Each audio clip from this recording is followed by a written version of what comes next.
Biography is a strange thing to do. It's a journey into the foreign territory of somebody else's life. A journey, an exploration that can take you places you'd never dreamed of going and still can't quite believe you've been, especially if, like me, you're an agnostic Jew and the life you've been exploring is that of Muhammad. 5 years ago, for instance, I found myself waking each morning in misty Seattle to what I knew was an impossible question. What actually happened one desert night, half the world and almost half of history away? What happened, that is, on the night in the year 610 when Muhammad received the first revelation of the Quran on a mountain just outside Mecca? This is the core mystical moment of Islam. And as such, of course, it defies empirical analysis. Yet the question wouldn't let go of me. I was fully aware that for someone as secular as I am, just asking it could be seen as pure chutzpah. And I plead guilty as charged, because all exploration, physical or intellectual, is inevitably, in some sense, an act of transgression, of crossing boundaries. Still, some boundaries are larger than others. So, a human encountering the divine, as Muslims believe Muhammad did? To the rationalist, this is a matter not of fact, but of wishful fiction.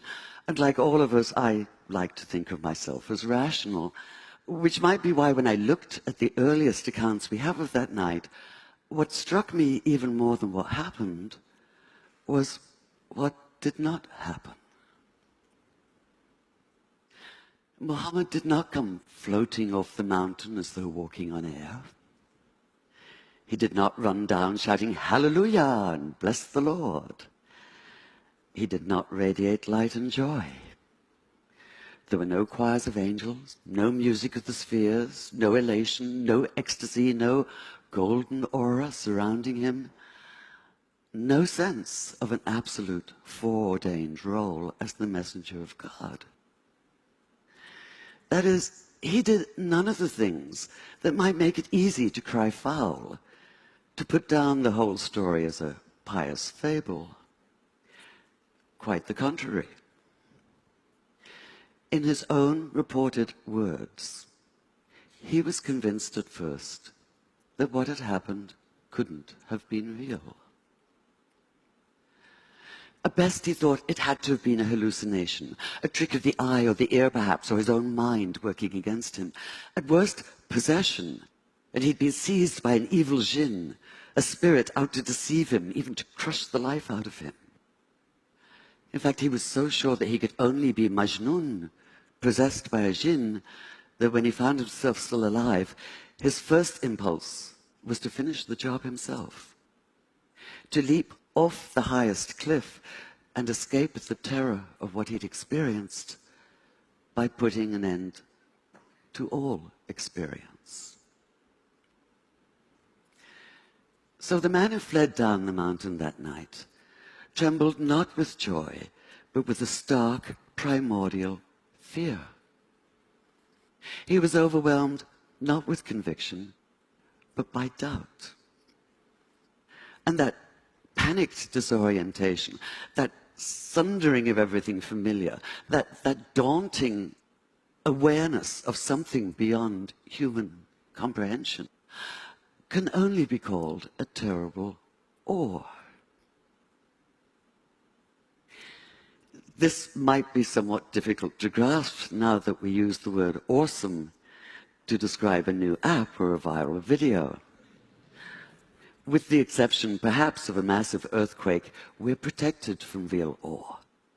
We close the doors and hunker down, convinced that we're in control, or at least hoping for control.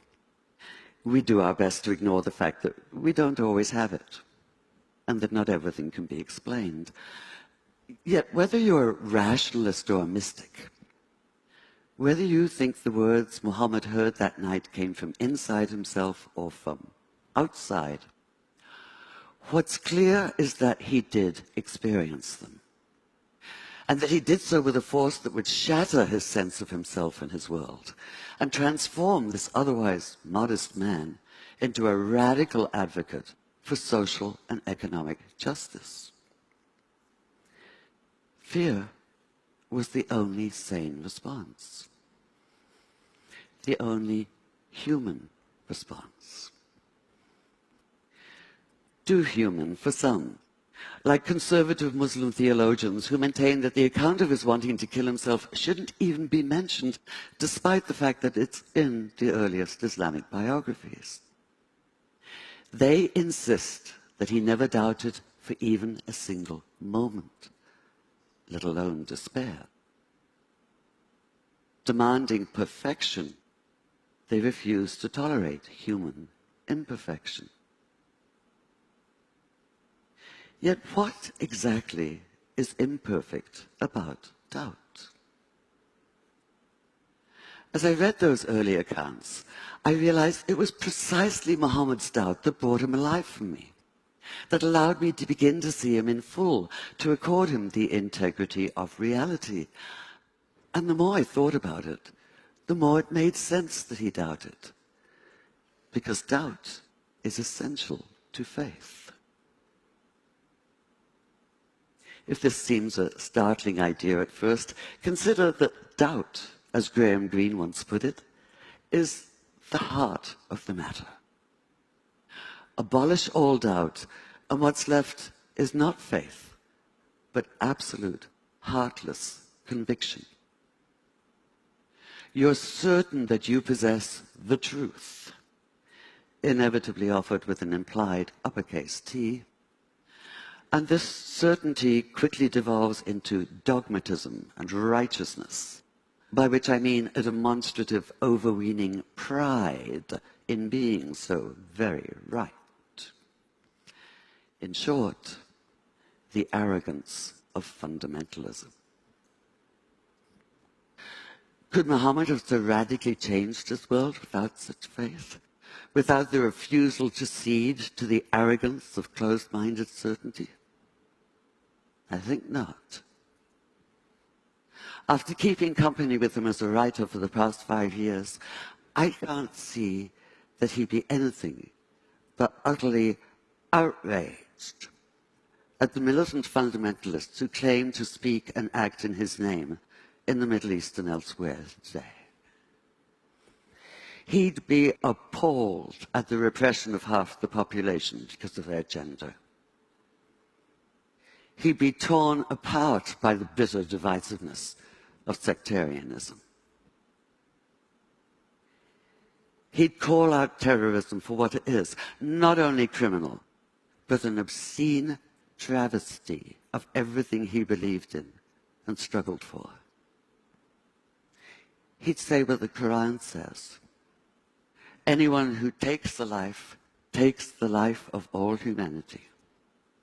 Anyone who saves the life saves the life of all humanity. And he'd commit himself fully to the hard and thorny process of making peace. Thank you.